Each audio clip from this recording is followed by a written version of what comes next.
Hello there guys, welcome back to Younes Talks Football, welcome back to a brand new video. I hope all of you are doing well today as we are back, ladies and gentlemen. We are back to the daily uploads, we are back to the normal routine. I've come back from my little break. It was phenomenal. And I did not let Chelsea ruin it for me. But I did promise you guys one thing. I did say the moment that I am back, I'm going to address this situation. Yeah? When it happened and we lost to Nottingham Forest, I was out there and thinking, I want to punch a wall right now. But I'm going to enjoy myself. I'm not going to allow this football club to bring me down. And I gave you that review, and that was the only time I legitimately thought about that football club. Yeah, and what Chelsea have been doing. That was the only time I thought about it. I decided to switch it off, put it into a safe, lock the safe, throw the key, right? Now I'm bringing the key back. I've unlocked it and all's coming out now. We are back, ladies and gentlemen. I hope all of you have been doing well. Do not forget that to catch the double uploads, which will be back starting tomorrow, make sure you guys are subscribed. Make sure you guys are hitting the notification bell to be notified once I've uploaded. And on top of that, don't forget to check out the socials. They are on screen for you right now. They are in the description for you to click and be directed there immediately. Much appreciated. Give us a follow and enjoy all the extra posts, all the extra opinions, all the extra thoughts that are on there. So much appreciated. Now, let's get cracking because we've got two things to talk about. We've got Chelsea and we've got something in relation to Mo Salah that we're going to talk at the end. That's a very interesting story and yeah, definitely something you're going to want to hear. So stick around. But Chelsea Football Club.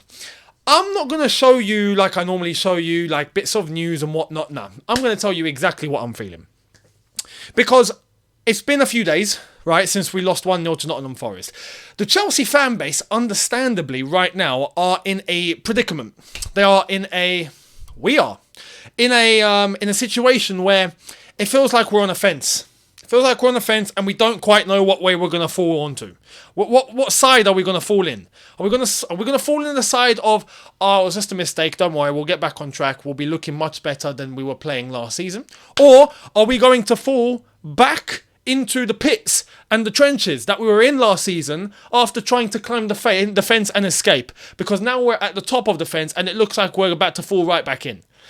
That's the worry that many Chelsea fans have, and rightfully so. Why did Chelsea get booed off on Saturday when they lost 1-0 to Nottingham Forest? Because with everything that Chelsea changed, 1 billion spent, and I don't want to just focus on 1 billion because net spend is actually quite crucial. We did, if I'm not mistaken, accumulated close to 500 or 600 million pounds in terms of sales since Todd Boehly and his entourage came into the club. So we have to take that into consideration. If I'm being honest, I think it's about 500. I don't think it's 600. I think it's about 500. Half of what we've spent, basically, we've gotten back. So when you talk in terms of net spend, it doesn't actually sound that ridiculous. But it is 1 billion spent, right? And that, compared to other clubs, is quite unbelievable. Now, despite some of those players from the 1 billion spent having now left, Koulibaly as an example, right? We've still spent a big amount of money to transform the team this season, right? I believe the whole 1 billion thing is not really something to focus on too much. Why? Because I don't believe Chelsea spent badly this past window. I think we spent badly the first window when Todd Boehly and his entourage came in and we were just literally throwing money at things without actually having any idea of a recruitment process. There was no one in place. It was just Todd Boehly as the acting sporting director. I mean, you know, someone that's not been in the game acting as a sporting director, you're probably going to do things wrong. So there's that to consider. But this past window, it looks like there's been a strategy and it looks like we've put things into place. So I don't want to go in on the club too hard on this because, like we have already said, the intentions are correct. However, when you look at what we've brought in and you look at the players that we've brought in, you'd think, come on, surely, you'd think you're bringing in a Caicedo, right? Top midfielder. Bringing in a Lavia, top midfielder. Bringing in all sorts of these players. Even a Nicholas Jackson up front. Wow, under the radar. Cool. Not spent too much money there, but looks like someone that can really take the momentum and run with it. And Nkunku, who's unfortunately injured. All these players, right, that Mudryk, let's be honest. Even Mudryk is one. You think, oh, Mudryk's come in, okay, he's probably going to get time to settle, and then he's going to take the ball and roll with it. Enzo Fernandez, fantastic midfielder. You look at the way that we've transformed the team that we've used to have compared to now, and you'd think Chelsea have done things right. However, Saturday didn't reflect that. Saturday reflected Chelsea playing in the exact same way, despite having a different team completely, as we did last season under Graham Potter. As we did under Frank Lampard, briefly, although that we were already finished at that point. So I don't really want to reference the Frank Lampard stuff too much, because we were already done. We were already ruined, right? And Frank Lampard just didn't have any capacity to try and bring Chelsea back to any sort of level. We were finished. We were already dead. So there's that. But Chelsea reminiscent on Saturday of last season, and that's the worry. The worry and why they got booed off the pitch is simply that. Are we actually going back there? Are we actually going to start doing what we did last season again? Now, I want to bring a bit of context. I don't want to heavily go onto one side of the argument only. Why? Because realistically, we are 4 games into the season. I understand some people want to always try and get things right early, right? They want to be the guy that will come on and be like, I told you so. I told you so. I said it from day one. I told you so, yeah? Realistically, not everyone can do that. You can get lucky you can sometimes get lucky by doing that. Sometimes you end up getting something right. You probably didn't even mean to. You come like months later and you go, oh, you know what? I actually got that right. Right? That happens. More times than not, though, people get things wrong. I get things wrong. You get things wrong. We all get things wrong. It's okay, for example, at this moment in time, after 4 games, to realistically come on here and go, okay, look, it's 4 games. Relax. That is, as far as I'm concerned, correct. But there's nothing wrong. And I want to stress this, there's nothing wrong with if Chelsea play bad continuously and they lose the next 6 games, right? God forbid. But if we lose the next 6 or 7, right? Or we're in a bad position after 10, 15 games. We're in a bad position. It's not wrong at that point to start criticising when you thought after 4 games, don't worry, it's okay. Because it's still early, but at that point, it's no longer as early. At that point, you have to start thinking, yo, what's going on? That's hindsight, and hindsight is 20/20, and sometimes you just can't know what's going to happen. You can try and predict, but like I said, you get things right and you get things wrong, which is why I want to say that the situation is still very savable. Is that even a word? It can be saved, right? It can be saved. After 4 games, there's a few things that I think all of us have understood, and we are now looking at none other than one guy that has control over this whole situation, and that is Mauricio Pochettino. People are confused, not necessarily because of the players. People are confused with Potch. 2 reasons. Reason number 1, what we actually done in pre-season isn't a reflection of what we're doing now. We aren't incorporating anything we done in pre-season. Right? And that's where I think many people are confused. Why? We are under the situation right now where we are sticking with a system that I think everyone and their mother is looking at and going, we don't want to do this anymore. This is ridiculous. This has to stop. What is that system? The back 4, back 3 hybrid Chilwell at left wing. It's as simple as that. It's as simple as that. Some people I reckon are going to be like, no, but you know what? If we didn't play that way, if we went to a flat back 4, we'd get even more exposed. Like I said earlier on, you might be right, you might be wrong. But everyone has their analysis and everyone can read the game the way that they can read it. The way that I can read it is, I think that's incorrect. I think you put an extra attacker into that number 10 position, someone that can actually influence in between the spaces that we are leaving too free, link up because he's in that space that is too free, add an additional body to the attack, and I think we create more chances and therefore we probably get more goals. That's how I read the situation. Chilwell at left wing is taking his defensive duties off him when I feel like we are having to bench shift a Levi Colwill to left back in order to compensate for that, when I just think, let's just keep things simple. We are trying to overcomplicate something with a new team, with young lads that are only playing together for the very first time. We have to be honest in that aspect too. It's only wise we keep things simple. We ain't going to lose every game if we just go Chilwell left back, Levi Colwill centre back. That's fine. That's fine.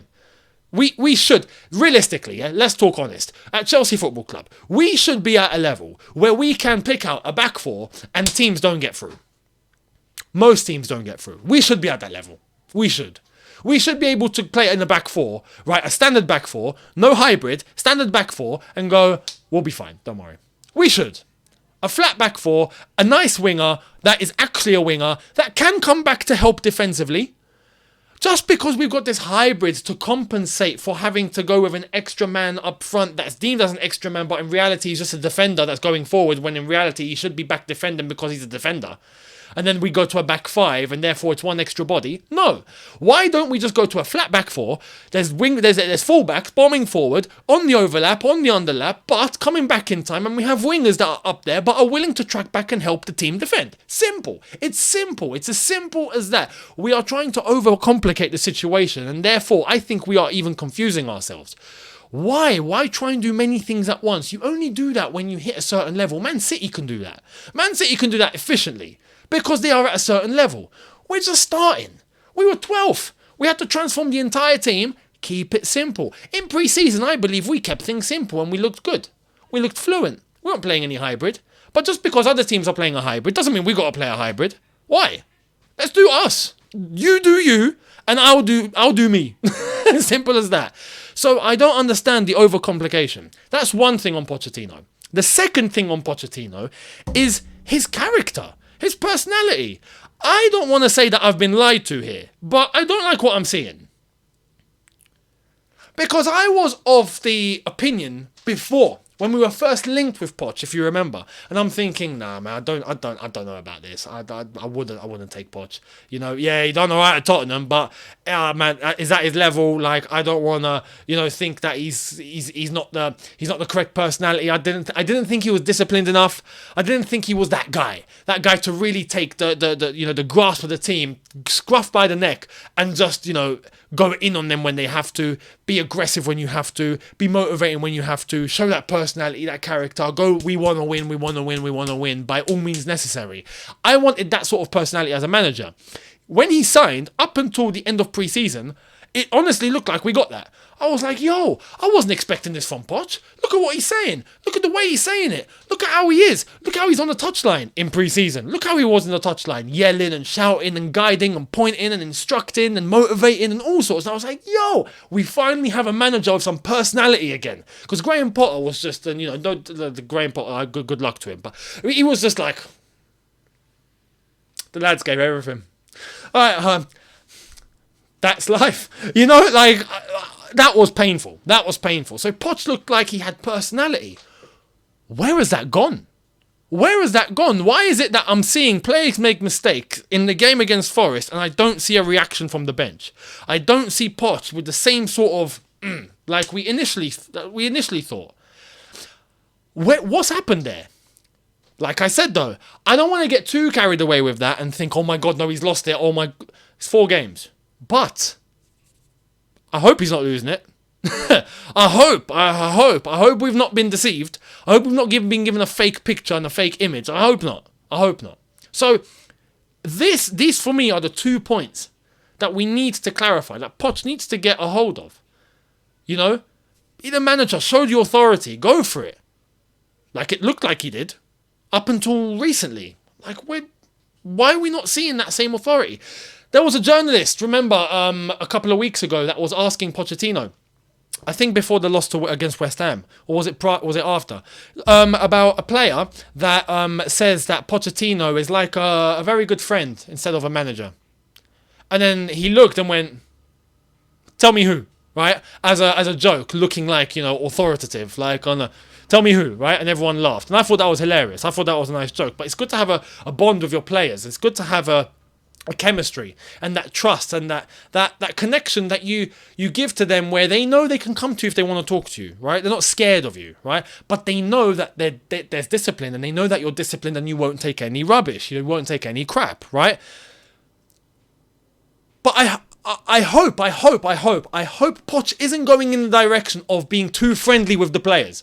Like, I'm your mate. Like, no. There's a line. You have to give the impression that they can come to you and trust you and be close with you, not a problem. But you also have to give the impression that I make the rules here. I'm the decision maker. We can be close, but you do as I say, right? Don't cross that line. As long as you have that balance, happy days. So I hope he's not shifting into the, let's hope we can just create a nice bond together and, we'll be all lovey-dovey. And no, because that's not going to help him. That's not going to help the team. That's not going to help the club. And that's certainly not going to help us, because we're the ones investing and watching this team every week and having to go through, a weekly depression. We keep losing games.